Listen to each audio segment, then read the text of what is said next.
Hi, everybody. I am so excited to welcome Lee Carroll and Monika Muranyi here with me. I'm Lynn McTaggart, and this is one of my In Conversations with. And Lee and Monika are great friends, and they are so inspiring to me because Lee essentially introduced the world to the whole concept of indigo children. He's also channeled Cryon, that extraordinary entity, for 33 years now. He's had 7 UN invitations, and he and Monika now work together to spread the word about this and all the other extraordinary work they do. So welcome, Monika and Lee. It's so great to see you again. Oh, Yay! yay. It's always, Yes, always a pleasure always. to be in your Yeah, when company. we got the invitation, I went, "Yay! We get to do it again." Thank you so much. Thank you. For anybody on your side who doesn't know who I am, I'm the author of 7 internationally best-selling books. I really focus on science and spirituality. I started a thing called the Intention Experiments because, as a hard-nosed journalist of old, I wanted to see how far we can take this whole manifestation stuff. And so I've run big international experiments, and I've also run lots of groups, thousands of them now, called Power of 8 groups, looking at the power of group intention to heal ourselves, each other, and the world. So I'm so thrilled to be here with you guys. May I just say to anybody else who's, I want to complete it. You don't just run the experiments, you're the pioneer of it all. As far as I'm concerned, you started this and showed it could be done and showed and all of these things and everything else that came afterward should have your name on it as far as I'm concerned. Well, thank you so much, Lee. That's really sweet. Thank you. Let's start talking about what Cryon has determined is going to unfold in 2023, because this is a time of crisis, of fear and uncertainty, really, that I've never seen in my lifetime before. We've never seen it either, and so it does beg the question, what's next? We have had a couple of years, which Krein has talked about. He gives names and to some of these things. We've basically, it looks like we've been through so much that that 23 he has actually called the year of recovery. Mm. Now that's a pretty good name, and that means that we have gone perhaps through the most surprises, and the surprises I think that we've had are what he has actually channeled would happen. And this is where it comes into taking a look at the last 5 years or so. And you can't do it year by year. And as you very well know, energy is energy. We can't even do it in January. That's our perception of a calendar and when things start and stop, but it doesn't. And what's happened in the last 5 years has been very Cryon-esque. He said, watch for one thing that will really set you back. And he said, in a new energy where you're trying to push the kinds of light you're pushing, watch for individuals, important individuals, and things and effects to pull you back into an old energy. And what we have had is exactly that. I mean, it was shocking to watch 1940s return to us in last March. And this is the way it looked. I mean, it just smacked us in the face. And it was, to many of us, unexpected. There are those in Europe that I talked to who expected it. And so, I mean, it just depends on who you talk to. But this is exactly what has happened. And it's not just one thing. I mean, we've had what was it, last week or 2 weeks ago in Germany, where they tried to have a coup, and somebody who had the lineage of what they thought was royalty, and they thought everybody would follow them, and they wanted to disassemble their democracy. I mean, this is exactly what Klein has said, that the dark is really stupid, and they don't realize what is won't work. The things that they're trying to do and to pull us back into are really are dumb things, and they look at them as though we're going to go for them, and that has happened. Now we're looking at something else, and that is we're going to get sooner than later. I hope we're going to get the, I would say, um, we're going to get the edge on it. And that is to say, you're going to see light winning. I think we're already seeing that. I know you're in Europe. We are not. But when this war started, to have a coherence, if you want to say, of attitude of the nations of the planet, including Switzerland, which has always remained neutral, and said, no, we're not going to go for this either. So I think that was a surprise to those who wanted this war, to have most of the planet go, no. It didn't matter what side they were on, whether east or west. Almost all of them said, no, this is not what we want. Don't start this, don't do this. And there's been a lot of sacrifices because of that as well on both sides. But you're seeing what Cryan said. When you turn on the light, the dark is not only going to scamper, it's going to yell and scream and want to pull you back into what was. And that is what was is a cycle of war, return war, all of the things that we have seen. We're looking at a whole new paradigm, I think. I'm so excited about that idea, and the idea that actually we faced some challenges and we stepped up to them. And I'm interested from my own perspective, and this is putting on my What Doctors Don't Tell You hat, about what's coming out now about the pandemic, for instance, that is part of that same playbook. And one of the things that concerned me most was the shutting down of debate. That worried me the most as a journalist. And there's now been some new revelations that there were government shutdowns via, for instance, social media, that they worked together with Facebook. And this is now in a book that's just coming out from the health secretary of the UK. He was health secretary at the time, and he's admitted that he worked with Facebook, he worked with Twitter to change the algorithms to shut down debate. So this is that same darkness pulling us back, because when we start losing freedom of expression, we're in big, big trouble. And the fact that this has come out and been exposed and being exposed, that although people, some of our governments, thought they were doing well and right, they were also cutting away some really important freedoms. And that hopefully with us all seeing this, we will move into a situation where we don't allow that to happen again, because that is right out of the 1950s McCarthy playbook.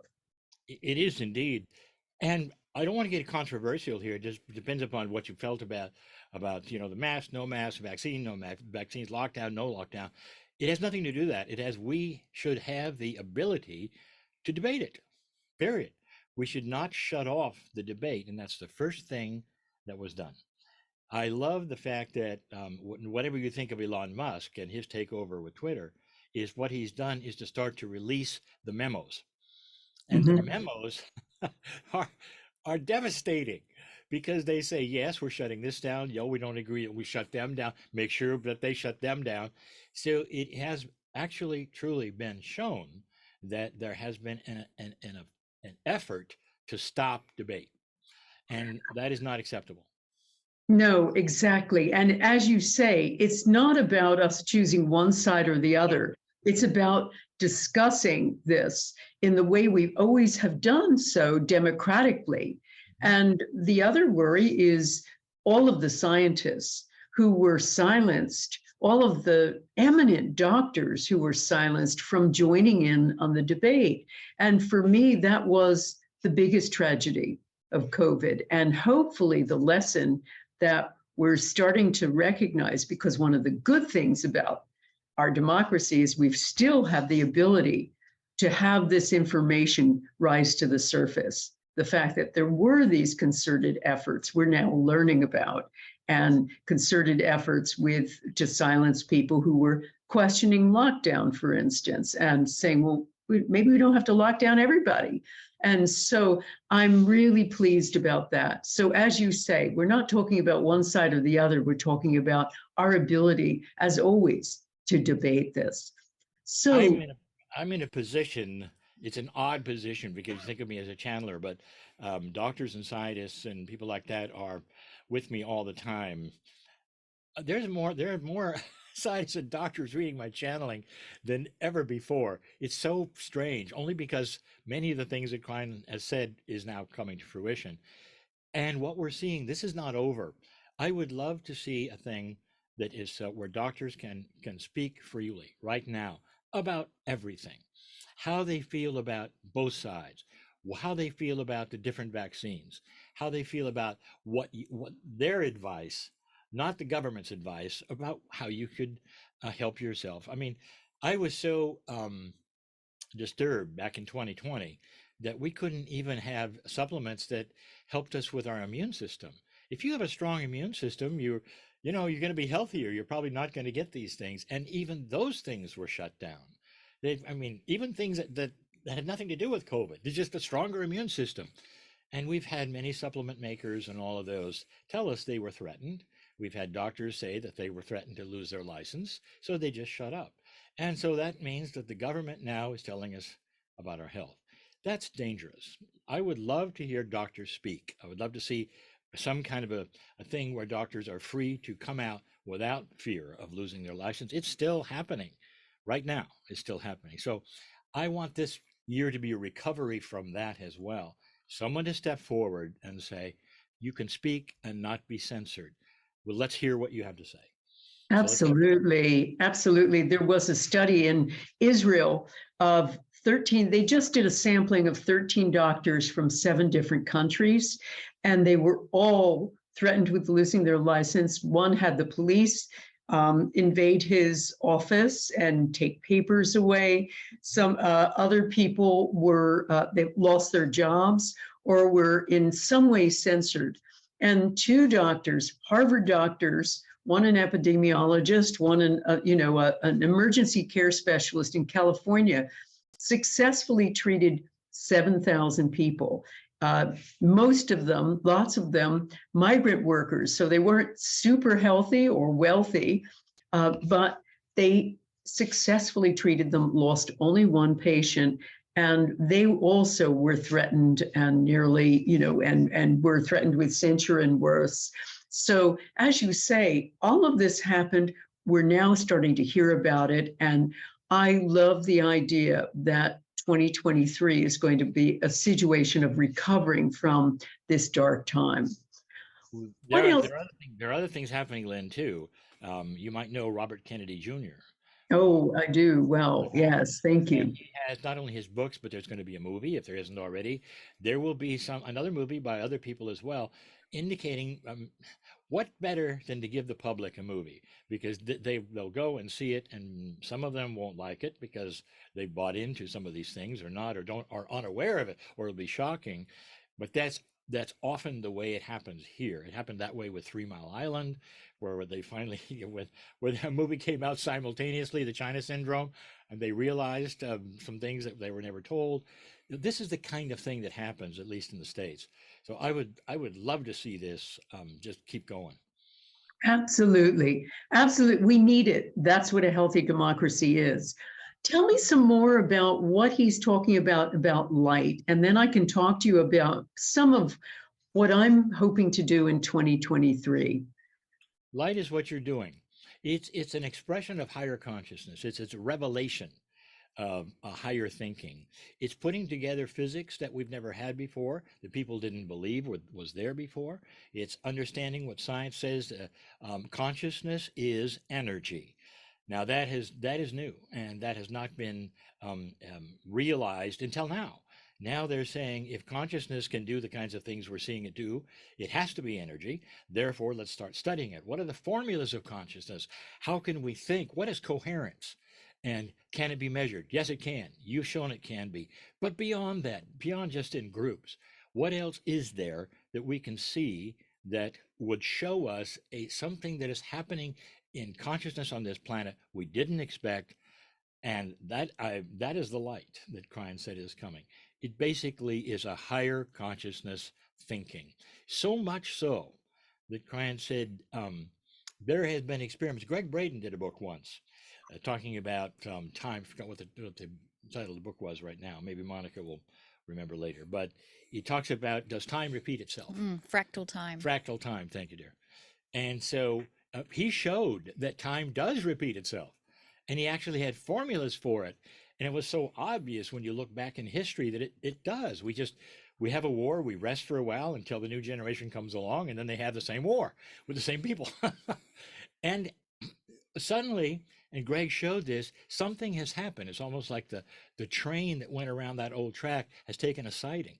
The Hopi prophecy rock actually shows that very thing, that there come a time right now where we will go into another energy, another track, if you wish to say, where time will not repeat itself, where we get to lay the history on that track that we will then emulate.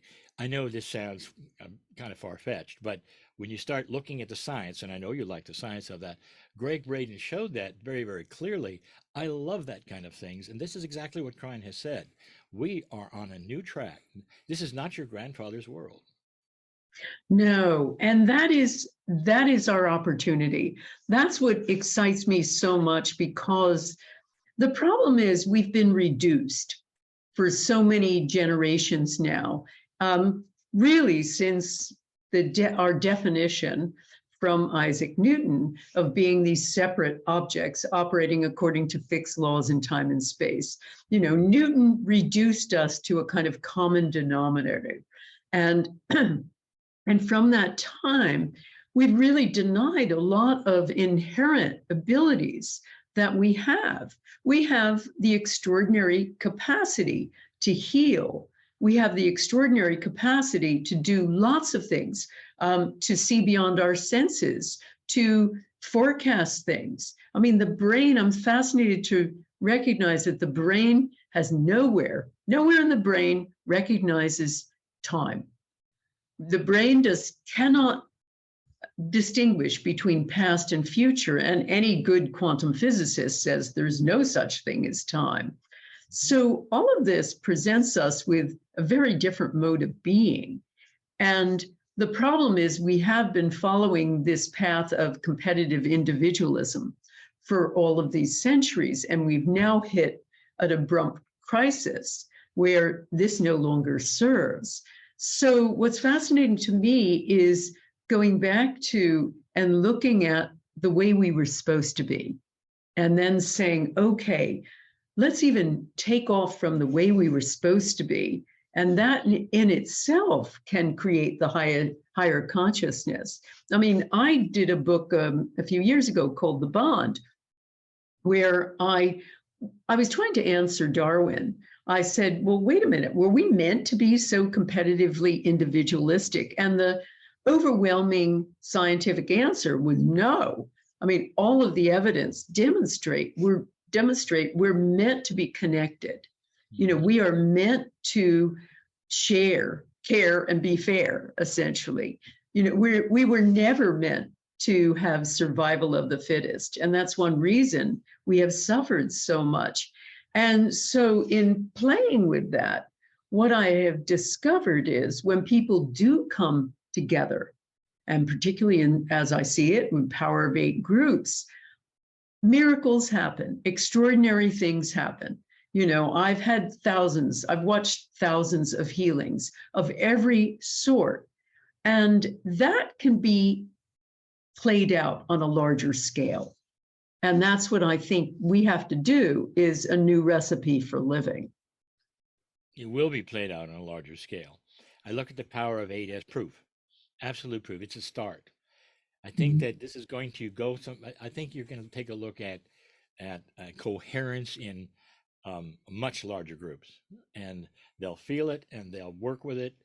I'm hoping someday they'll have your name on it. As the pioneer. Again, I say this. Well, we should bring Monika in on this conversation too. Hi, Monika.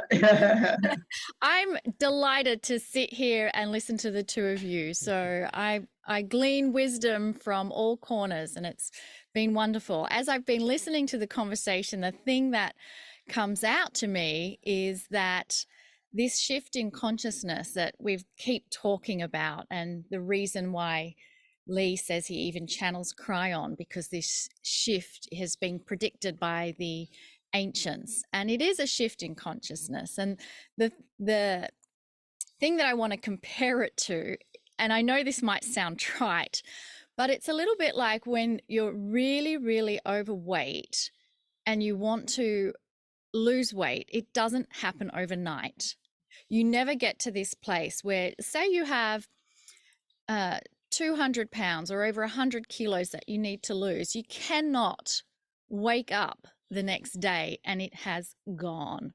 It's incremental. And this is where I see this shift in consciousness that we're seeing play out. It's happening slower than the ones who have already gotten to that place where they understand it's unconscionable to kill another human's life. It's unconscionable to demand that people stay in control and not give them freedom of speech. So there's those people who are already there, and we're waiting for the rest of humanity to catch up to that. And as you've been talking about the disappointments in how the pandemic was handled, not just government, but media, one of the things Cryon told us was that the media was a little bit like very bad parenting. They had a role where they could have. So imagine a child going to bed and all you're going to do is tell them of all the night terrors, all the things that they should be afraid of. And if they see something in the night, yes, you better believe that that is the boogeyman in your closet and there's nothing I can do to help you. You would be outraged at a parent that would do that to their child to go to sleep. Instead, what does a parent do when a child is frightened? They turn on the light. They comfort. They say, it's okay. I am here for you. Yes, you might have perceived that to be something scary, or that branch is a branch and it's scratching on the window, but let's take a look at it. What is it? Oh, it's a tree. It's not the monster. This is the role that our media could have played better in holding our hand. I'm not saying that there wasn't anyone that suffered through the pandemic. There were tragic amount of lives lost, but it could have been handled in a more caring and comforting way, and one that gave us hope instead of doom and gloom. And so we're really seeing very bad parenting through our governments, very bad parenting through our media. And you mentioned the indigo children. And so one of the parenting styles would be children should be well behaved, they should be seen and not heard. Have you tried doing that to an indigo child? I mean, you look at parenting today for our kids, you look at your grandkids and how they have to be parented, so different. When Lee said this is no longer your grandfather's world, oh boy, those young indigos that have come in, and even now the next generation, they will not be parented the way that our grandparents have been. They demand a different type of parenting. They have a deeper wisdom, and so with that deeper wisdom you can give them more responsibility. And so the last thing I guess I want to share is, with this bad parenting of media and governments, when you start having too much of a stranglehold, this is when rebellion starts to occur. There is this rebellion against something that is injustice. You look at things, the movement from Martin Luther King, you look at Gandhi, you look at what's happened in Iran with the women. There is injustice happening, and it sparks rebellion, and then it creates something that is too big of a movement to stop and control. And so I feel that we are living extraordinary times where our biggest challenge is to get over the bad parenting that is being thrust upon us from the media and the governments. I love the idea of bad parenting. And as somebody who has a background as a journalist, that has been my biggest issue, is just been the very bad parenting of journalists and the very bad reporting that happened around COVID and the questions that weren't being answered or even asked. So I love that you've brought all of that up. And that does give us a kind of signpost of where we need to go. I mean, one thing that I concluded after watching all of this was that there are no really inspiring leaders at the moment. And that probably is for a good reason, that we are supposed to evolve to another way of self-organizing.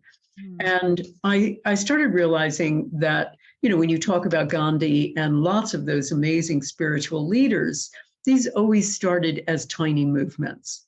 They always started from ground up movements. I mean, Gandhi got towns to be independent by introducing spinning wheels. Basically, he said, when you can create your own little businesses, you can be independent.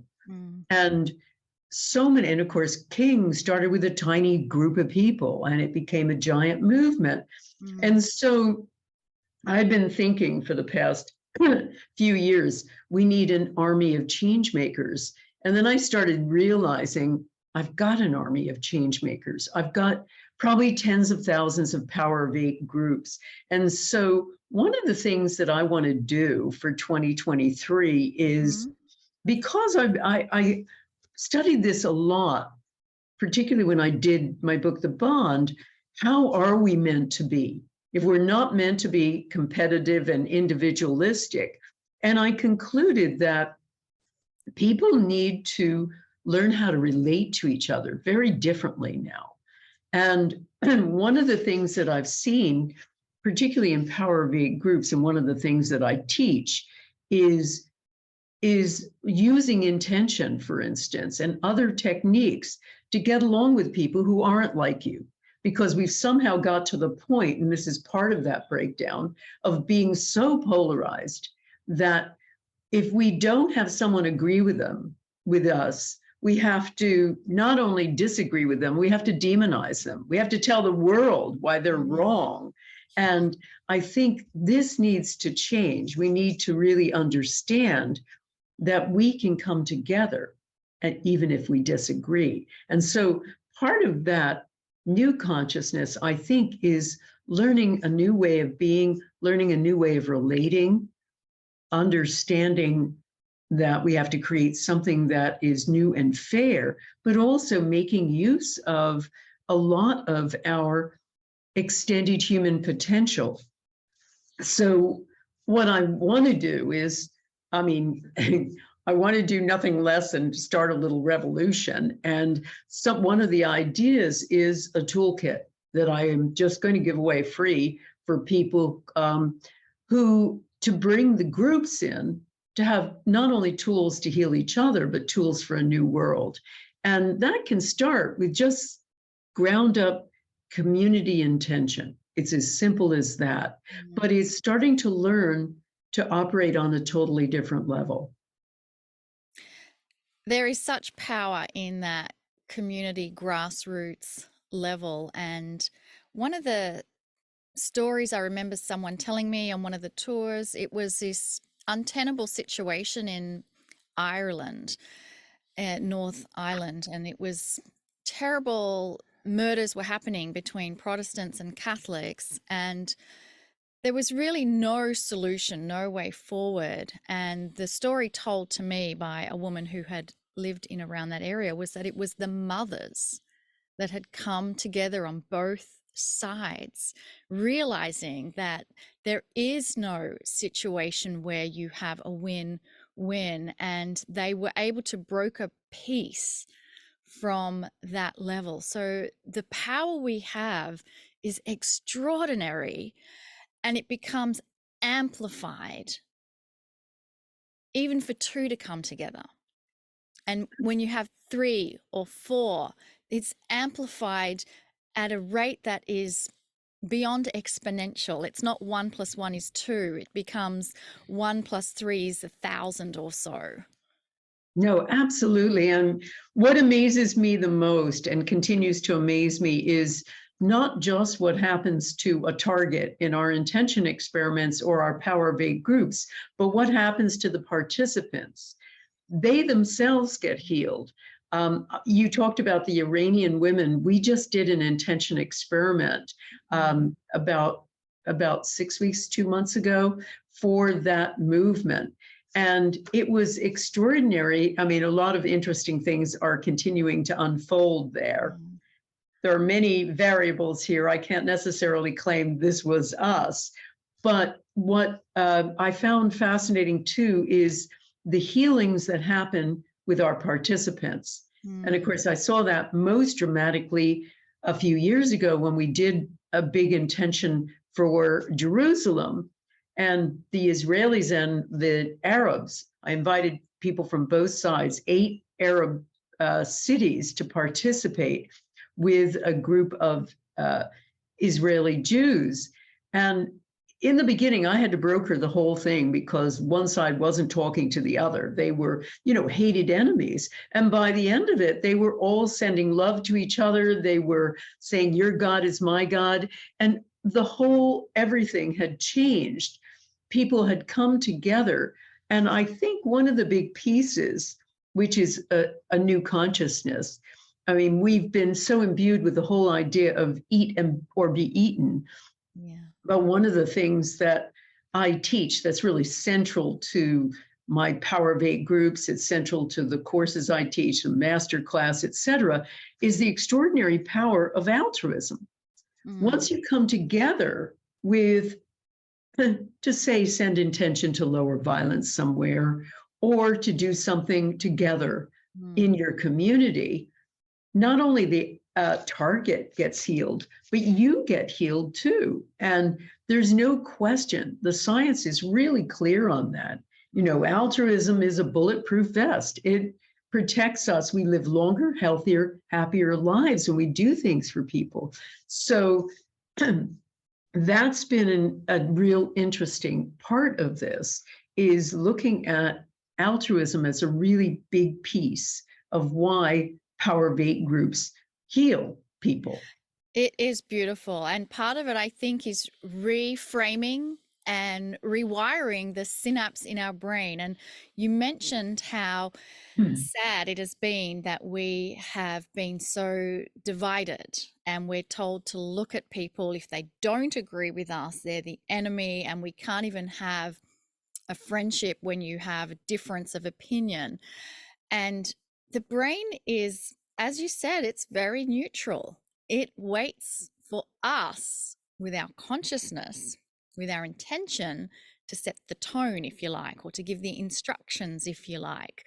So if you start, one simple thing is, if you can look at every single person you meet throughout the course of your day and look for the similarities, your brain starts looking for those similarities automatically. So it could be something very simple that, oh my gosh, there's Lynn. You have a blue shirt on, I have a blue shirt on. We're similar.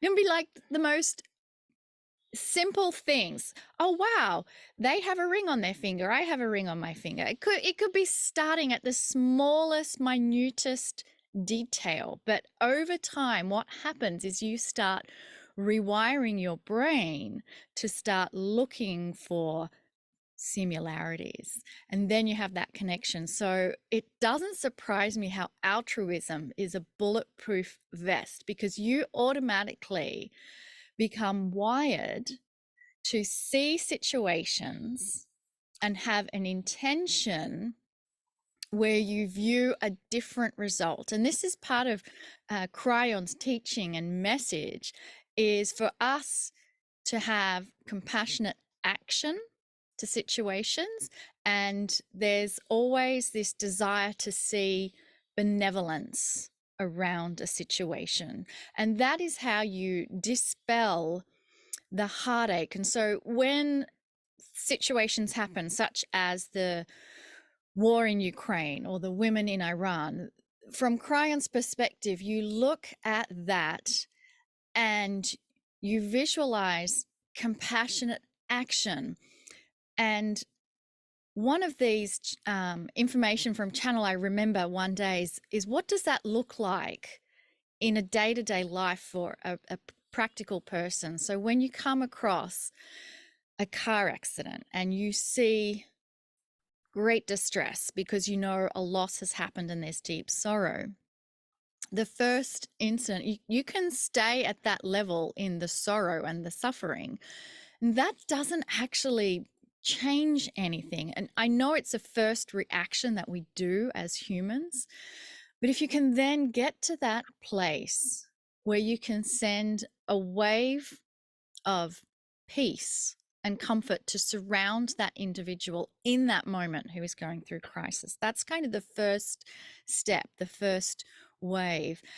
And then what you're asked to do is to visualize a year into the future, and that this person is really at complete peace. There's a hole in their heart they will always carry, but it's not an anchor that will stop them moving forward. And then you can visualize further in another year that some amazing thing has come into their life and they're laughing now and they're joyous and they're happy.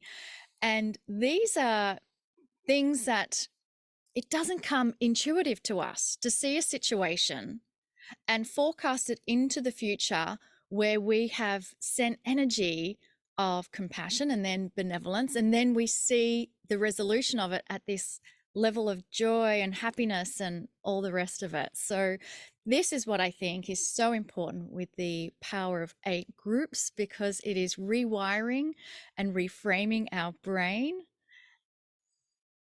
And I think we've lost you. We did lose it. Oh, there we go. I know. Everybody just froze. Yeah.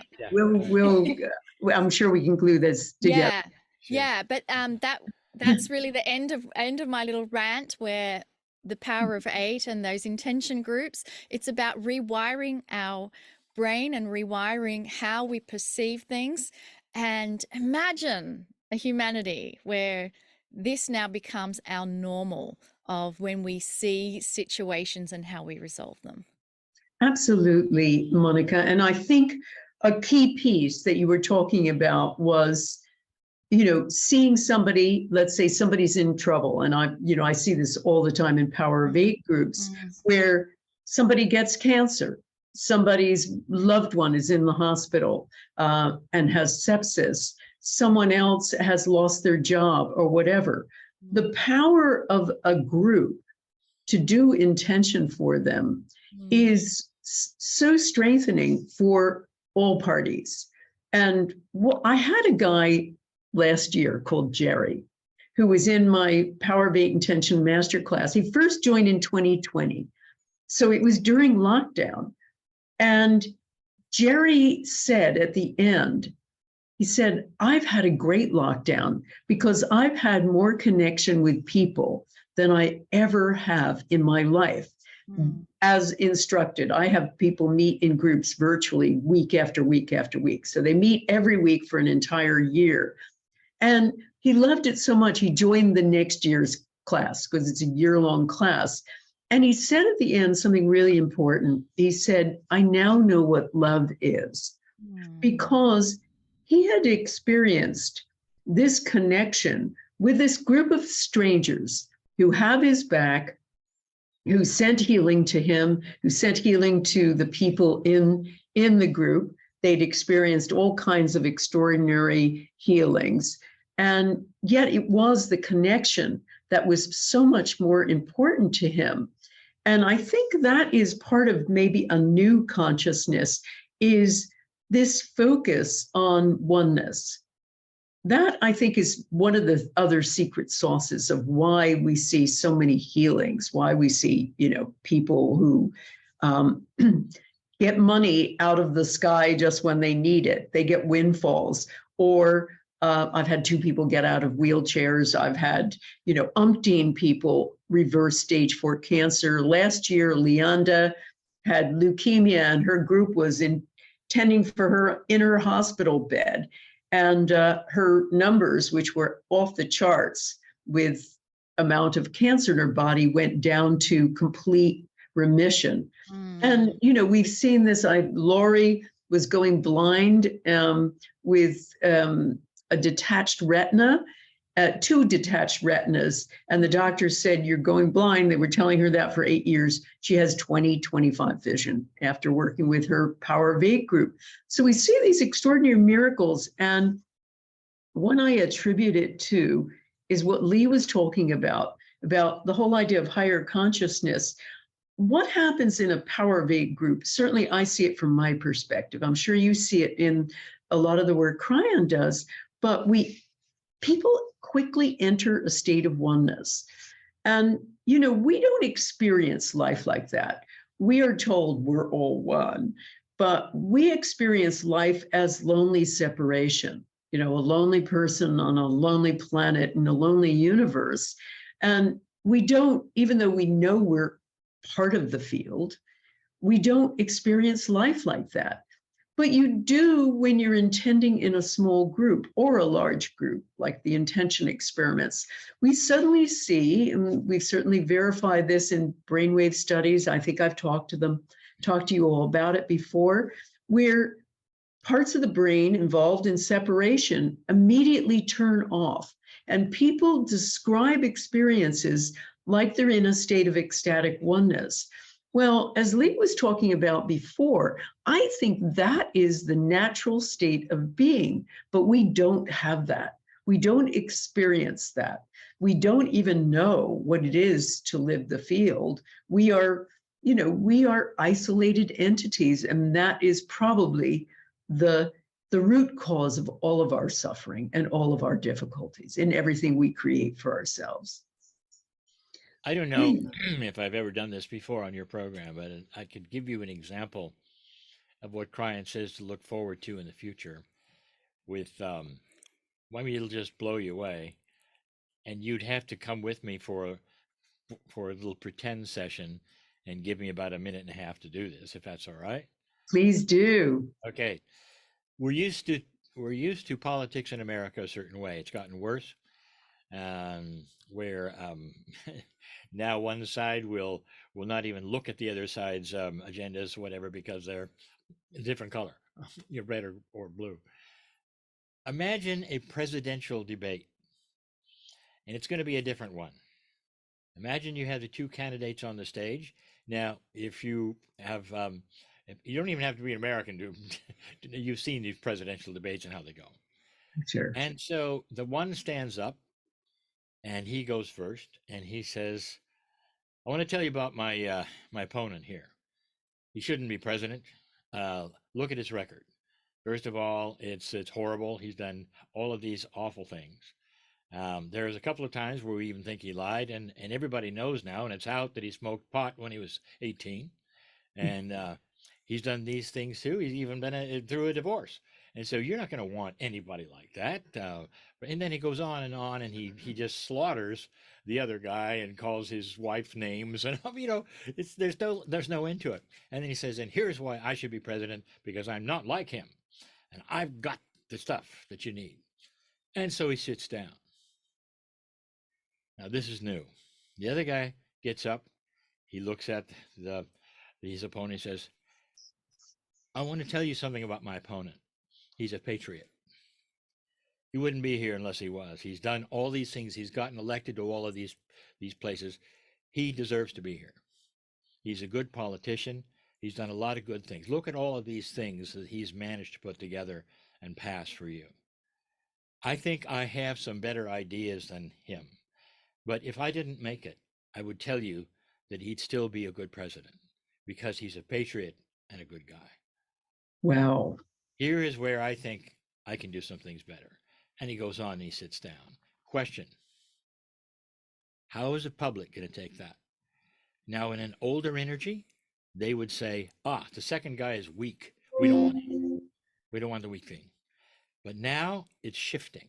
And the public is going to go, we like the second guy better because he didn't do the things that were the old energy. He didn't slaughter anybody. He spoke truth, he was honoring, he was compassionate, and he had integrity. That is going to be seen. That's going to happen someday, and it's going to shock everybody when it does.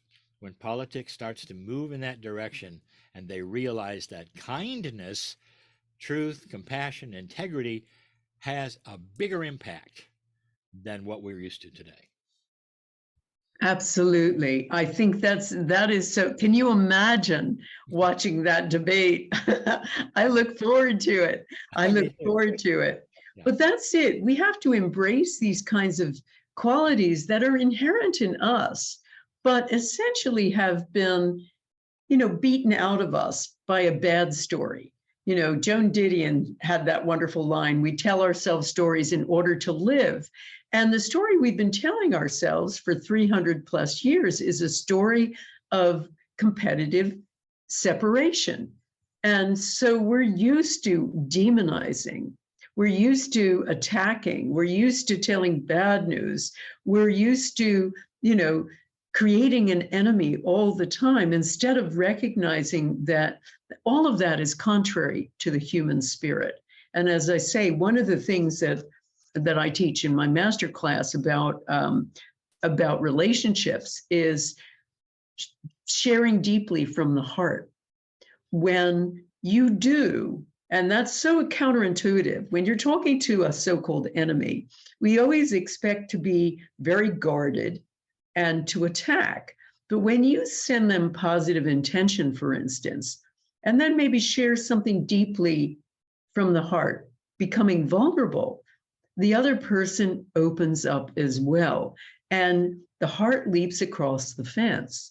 I've seen that umpteen times. And particularly if you try to share together, like we do with the intention experiments, but when people do it in small groups too, I always wondered how come people like the Israelis and the Arabs suddenly had a love fest afterward. And I started looking into some research at the University of California at Berkeley, where they demonstrated that when you do something altruistic or even think something altruistic, all parts of the body, particularly the vagus nerve, the longest nerve in the body that is involved with all of that sympathetic nervous system, all the nervous system stuff that we're not aware of that happens without our conscious involvement, like digestion and even the fight or flight stuff of us getting upset and frozen, or rest and digest.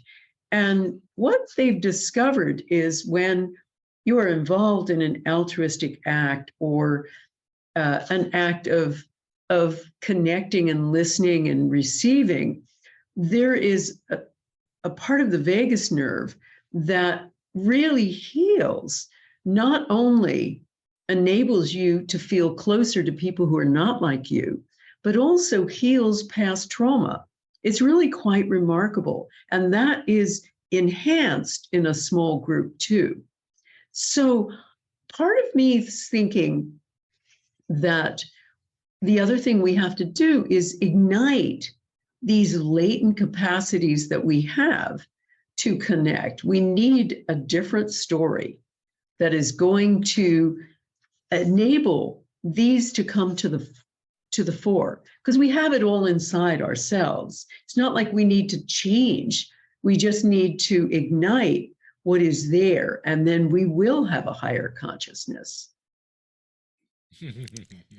Absolutely. I think you hit the nail on the head. And I liked what you said before about we need to move from separation to oneness. And that has been the message of many doctrines, like Hinduism, Buddhism, is that sense of oneness.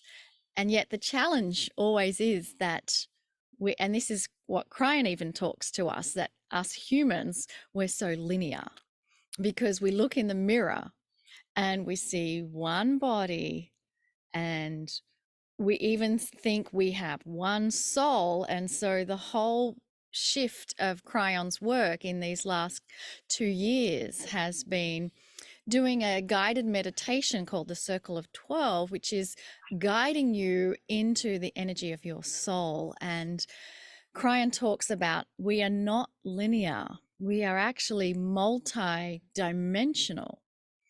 And the idea as well is that our soul, we tend to get attached to it as it's our one soul. It has a face, shape, and name of one individual I. And yet it really is a soup that is connected with everybody else's soul. It's incredibly hard for us to get our head around, because the other principle that Cryan teaches is that the soul, it had no beginning and has no end, which means you, I, all of us are eternal. We just cannot, at least I cannot process my mind about not having a beginning and not having an end. And yet this is the true nature of us. We have no beginning, we have no end. We have a soul that is connected in a soup with everybody else on the planet, in the universe, dare I even say it. And so it's beautiful when we see these results in the Power of 8 intention groups, because we know we're deeply connected. And this vessel that contains our soul, it's just temporary and here for a while. And we have these incredible abilities to make changes biologically from the deeper connections that occur, that are still part of us, linked within our DNA, which has multi-dimensional pieces and parts. So it's no surprise. I mean, you have to look at the evidence. You just told us that there was detached retinas and the woman can see. I mean, isn't science looking at this and going, oh my gosh, there is a missing piece here that we don't learn at medical school? Could there be some other grand process that is accessible to all that we're not aware of? And how do we utilize that, and how do we harness that? And I'm so excited when I hear about all of the results from the intention works. Also from our community, we have people responding with miracles that they've experienced. So there is not one avenue to access these multidimensional properties that we have. There are many different avenues of how we can harness this incredible power that every single human right now on the planet has, regardless of color, belief systems, any of that. There is a power within you that is waiting to be unleashed. So absolutely so true. And something you said too, which is really important for everyone to understand, there is no one route. That everybody working in this field is contributing to it. And each of us has found a piece of what's really important to learn about becoming a new person.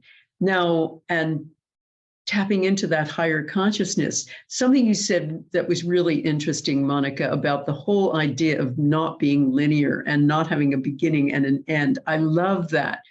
I've been experimenting a lot with time, because any quantum physicist worth his salt will say there's no such thing as time. And as I mentioned earlier, our brain cannot recognize the difference between past and future. Somebody with amnesia has trouble also imagining a positive future for himself. They can't imagine a future full stop. So I've been looking at that and taking intention back in time. And there's a lot of evidence for the fact that there is such a thing as retro intention. There's an enormous body of evidence. I wrote about it in the intention experiment, showing that you can intend for something. My favorite example, an Israeli professor who wanted to debunk alternative medicine. So he took a big batch of people who had suffered from who were suffering from blood sepsis, and he divided them into two groups. One group got ordinary treatment, and the other group got ordinary treatment plus prayer. And afterward, when he looked at all the results, he was dismayed to find that the people who got prayer did better in every regard. They got out of the hospital faster. They had fewer side effects. They were just better. So here was the interesting piece of the study. The prayer had been carried out in the year 2000. The patients had been in the hospital in the years 1992 to 1994, 6 to 8 years earlier. He had taken a bunch of hospital records, randomly divided them, did prayer on half of them just had the ordinary treatment. And to his dismay, as I said, the people who got the prayer were better in every regard, got out of the hospital faster, had no side effects. They were just better. So he published it thinking this was going to demonstrate you couldn't use science to study alternative medicine. But it was universally interpreted to say that you can go back and change the past. Mm-hmm. What happens, though, is, I've found that when people experiment with retro-intention, doing an intention where they don't change what happened, they change their energy around what happened. Incredible things happen.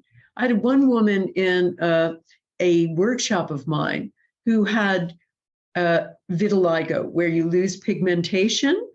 And so we brought her back to the moment she had had a virus that really resulted in the pigmentation issue. And she literally started repigmenting then. It was so bizarre, I didn't believe it. But I've also seen psychological issues, when people have had some sort of psychological trauma, going back to that moment. You don't change what happened, you change your energy around it.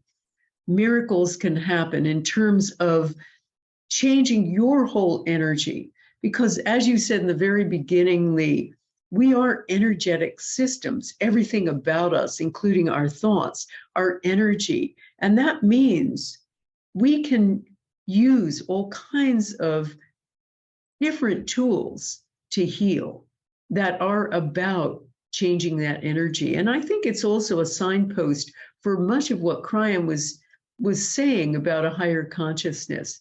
Do you want to speak to that, Lee? Does he give us any specifics about what he sees we really need to do?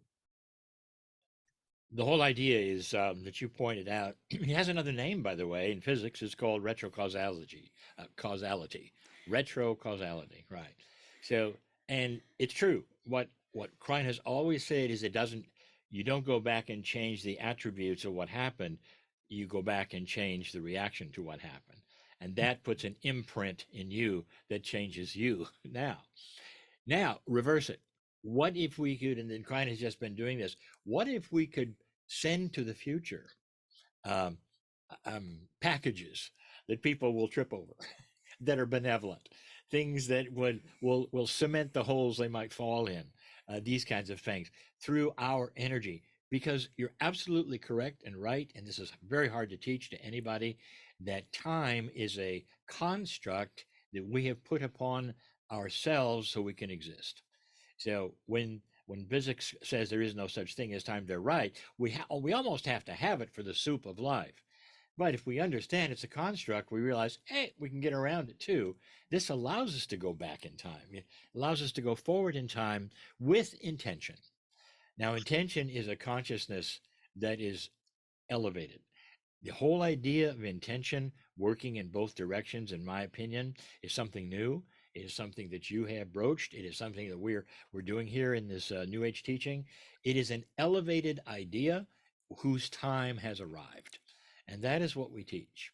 And so it is part of the whole puzzle is educating regular folks to understand that.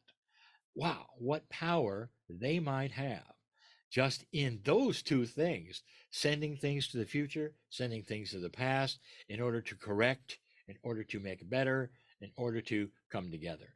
We are wired to be connected.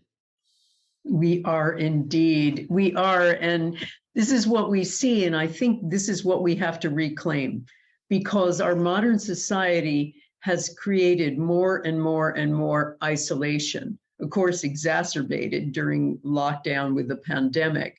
And we were never meant to be that. I loved one scientist said, if we were in a zoo, human beings, there should be a sign that says, should not live in isolation. And that is so true. We need to belong more than we need to breathe. So part of this moving forward, this 2023, has to be reclaiming small communities. And I think, as I said, I think that is the secret power to moving forward, to learning together, learning these abilities that we have, these extraordinary healing abilities we have to heal ourselves, each other, and the world together, and to move beyond time. As you said, I love the idea of sending packages into the future. And, you know, as many of the physicists I've talked to over the years have said, you know, we're not affecting the past, we're affecting the present as it unfolds from the future.